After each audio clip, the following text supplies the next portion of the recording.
Hello বন্ধুরা, আজকে আমরা বানাচ্ছি আলু পটল ভাজা। তার জন্য আমরা আলু পটলটা হালকা করে সেদ্ধ করে রেখেছি। আর আমরা প্যানে দিয়ে দিয়েছি সাদা তেল, কড়াতে সাদা তেল দিয়েছি। এবার আমরা দিয়ে দিলাম 5 ফোড়ন আর দিলাম শুকনো লঙ্কা। এগুলো আমরা হালকা আঁচে ভেজে নেব। এবার আমরা দিয়ে দিচ্ছি আলু পটলটা।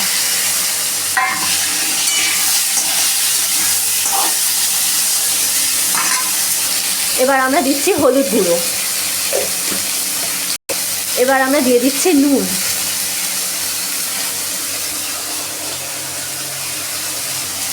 এবার আমরা দিলাম কাঁচা লঙ্কা।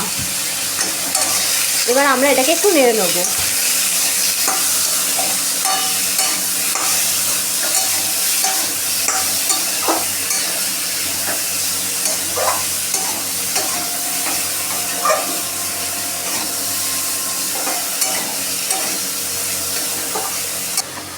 এবার আমরা দিচ্ছি সামান্য মিষ্টি।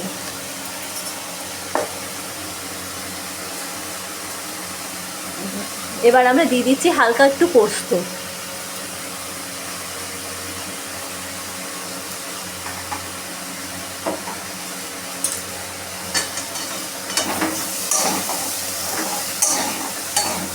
পোস্ত দিলে একটা স্বাদ থাকে, ওটা খেতে খুব ভালো লাগে।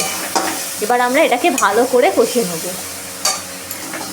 বা ভেজে নেওয়া, তোমরা যেটা বলো। আমরা এটাকে ভালো করে কষিয়ে বা ভেজে নেব। দেখো আমাদের ভাজাটা হয়ে গেছে।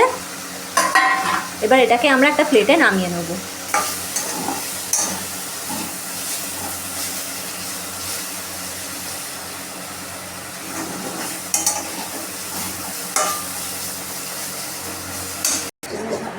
দেখো আমাদের আলু পটল ভাজাটা তৈরি হয়ে গেছে।